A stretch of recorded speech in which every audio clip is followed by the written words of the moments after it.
Hey MCC students, Amanda here.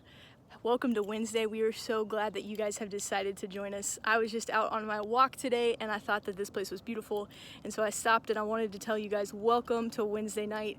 We are so glad that you are here. I have a couple quick announcements for you guys before we jump into our message tonight. The first one is that next Wednesday we will not be having programming like normal, and that's because it is 603 day. You guys know we live in the 603 and you know we love the 603, and so we're excited to be partnering with our friends over at Movement Christian Church. And here's what we're asking you guys to do, is that next Wednesday, what we would love to have you guys do is to take a video, take a picture of you doing something to love your neighbor. Get creative with it. We'll post some ideas about what you guys can do, but we would love to see you just let your creativity out and go out and love somebody.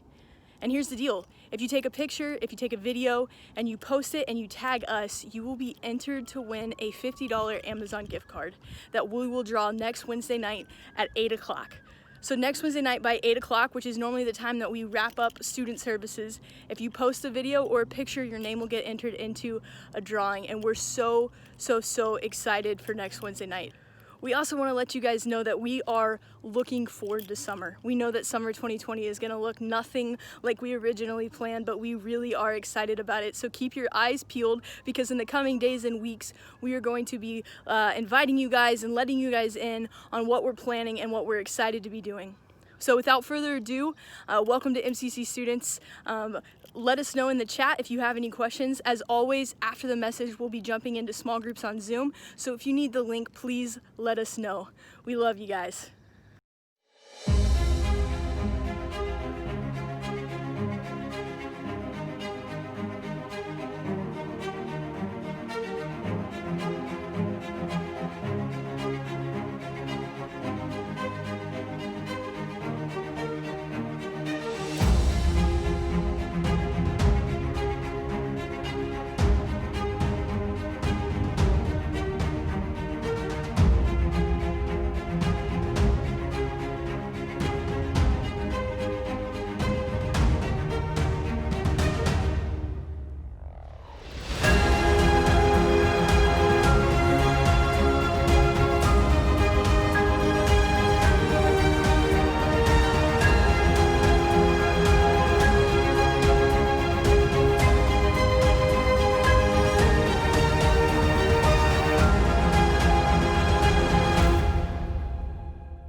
There are 618 million acres of American wildlands. Isn't that crazy?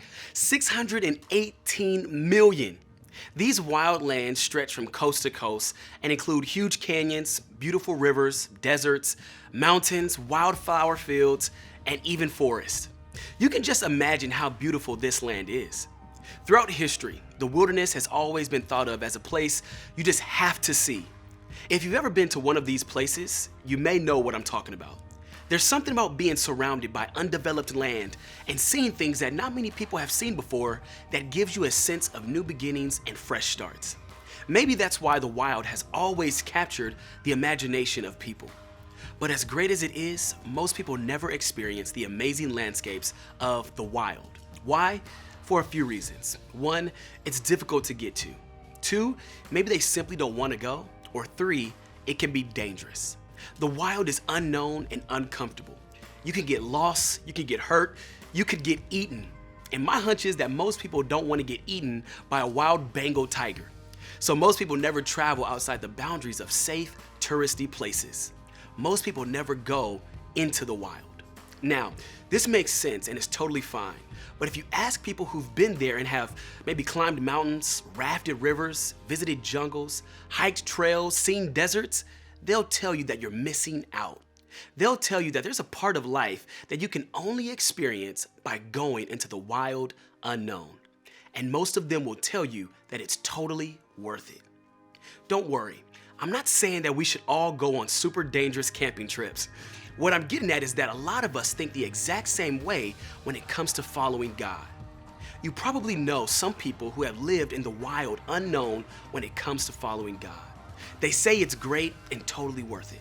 And maybe there are even moments when you think, I want to do that too.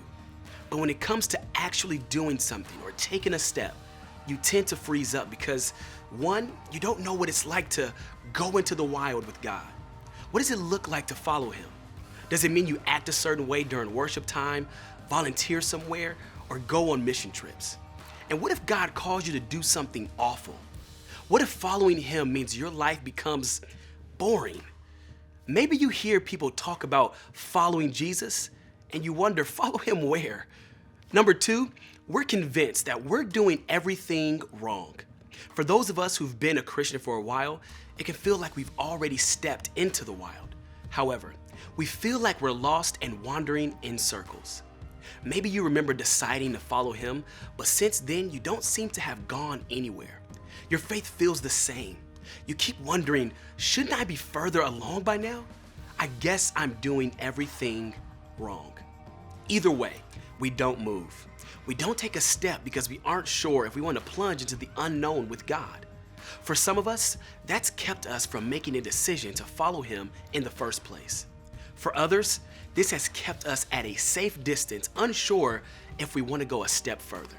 The good news is that we definitely aren't the first people to feel that way. Throughout history, people have wrestled with what it means to trust God and whether or not they actually want to go where He leads them. Maybe the most famous of those people was a man named Abraham. He's often referred to as Father Abraham. And although many of you have probably heard of him, chances are you don't know a ton about him. Abraham is a guy whose life is recorded in the Old Testament, but he isn't just found there. Three major religions, Christianity, Islam, and Judaism, and more than half the people on the entire planet trace their beginnings and heritage back to this one guy. He's mentioned in 11 of the 27 books that make up the New Testament. He's mentioned in all the 4 Gospels. Jesus talks about him by name. And in Romans chapter 4, the Apostle Paul tells us that Abraham is the father of us all. So clearly he's a big deal. But why? What was it about this man and what he did that has kept his story and legacy alive throughout human history?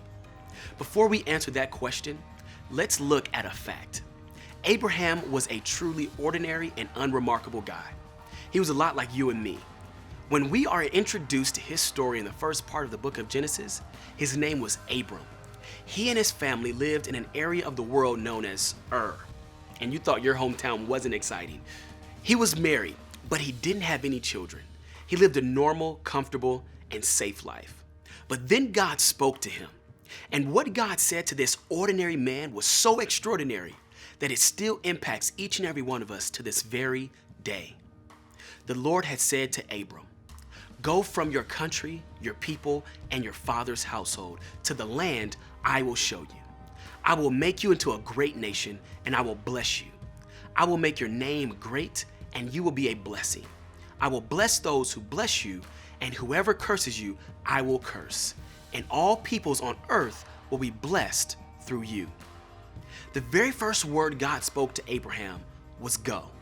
It's like God was saying, Abram, I have something for you, but to receive it, you're going to have to go. You're going to have to leave what's familiar and comfortable and head off to a new land that you don't know and you've never been to, a land that's wild. That may not seem like a very significant thing to say, but it is. Because God knows that if we want to grow, we have to go. We have to move. We can't stay exactly where we are, do nothing, and expect to grow. We have to do things in our lives that move us to places where it takes faith and trust to go. This is difficult for us for a lot of reasons, but maybe most of all, because we want to be assured of what the outcome will be. If we want to try out for something, we want to make sure we'll make the team, club, or theater group first. If we want to have a hard conversation with a friend, we want to be certain that they'll still be friends with us after that hard conversation. If we tell someone about our faith or invite them to church, we want to know they won't laugh in our face. We want to know things will go well. But you already know the problem. That never happens.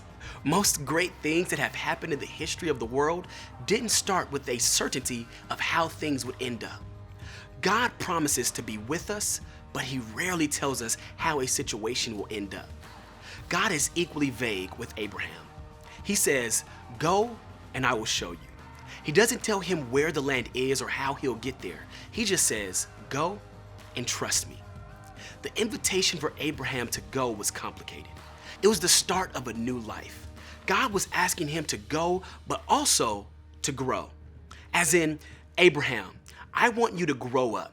I've got something big for you, but you're going to have to leave all you've ever known first. God didn't exactly hand Abraham an address and a GPS, which is why it's so crazy how Abraham responded. So Abram went as the Lord had told him. He went. Wait, what? It was a small but significant step. And thousands of years later, it was this step that began the story of a man we're still talking about to this very day. That first step changed Abraham's life, and it changed the direction of human history. Do you think Abraham knew his decision to leave and follow God would result in that? Of course not. But he did what was asked of him, and look what happened as a result. Now, it's important to look at Abraham's small step in the context of God's big movement. Because when you think about it, the jumping off point for Abraham was so incredibly small. At the time, it seemed impossible that he would achieve what God had promised him. In normal life, there was no way that one random dude's decision to leave his home would result in him becoming a great nation. But it happened. And that's good news for all of us. Because if God could take Abraham's one small decision of obedience and use it to change the course of history, then the same thing is possible with us. Only God can pull off impossible things like this. A story like Abraham's may seem a little bit far-fetched when it comes to your own life, and I get that. But God sees you, just like he saw Abraham, as someone with an incredible potential. God wants to do something great in you and through you, and he has a future for you that you can't currently imagine.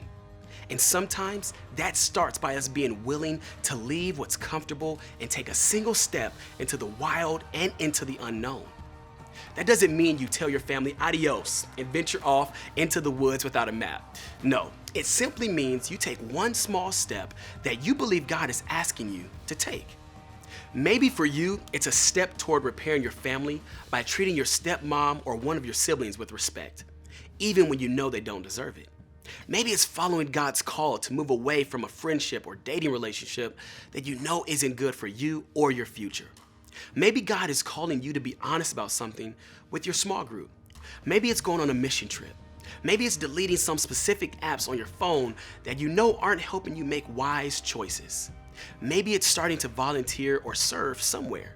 The list can go on for days. But when you think about doing things like this, sometimes it feels scary, and I get that. There are a million excuses not to follow through. We'll never run out of excuses that get us out of doing things we don't want to do. And chances are many of those excuses are valid. But you know what you and I can't see? Right before we step into the wild, we can't see what God will do with our step of faith. There's no way Abraham could have confidently known exactly if and how God would make him the father of many nations. There's no way he could have envisioned himself becoming the ancestor of Jesus who would change the course of human history. When Abraham started his journey, there was no way he could have seen the significance of that first step, and neither can you and I. The truth is, you have no idea what God will do in your life or the lives of people around you. You have no idea how your steps can impact your future and their futures as well. In other words, you don't know the significance of your steps. And you won't know until you take one, until you trust God enough to venture into the wild and follow him into the unknown territory. Here's the good news, and don't miss this. God is always calling you somewhere better. It doesn't mean it's always fun or easy, but it's better. In fact, Jesus put it this way: I have come that they may have life and have it to the full. He has a great plan for you, but first you have to move. This means we trust him enough to take a step in a direction that he wants us to go in, even when we aren't sure of how it will turn out. As you head out today, I want you to think about what that step might be for you. Where do you think God could be leading you? If there's an area where you know He's calling you, I want you to ask Him for the courage to take a single step. He's a good God. He can be trusted. And take it from those of us who have been on a journey with Him for a while, it's totally worth it. Hi guys, my name is Anna and I am the student pastor at MCC Concord. Thanks for joining us tonight. We're about to head to small groups to talk about what we just heard, and if you want to join in our small groups, just feel free to comment in the chat that you're interested in joining small groups and we'll send you the link. I hope you guys have a great week and we'll see you here next time.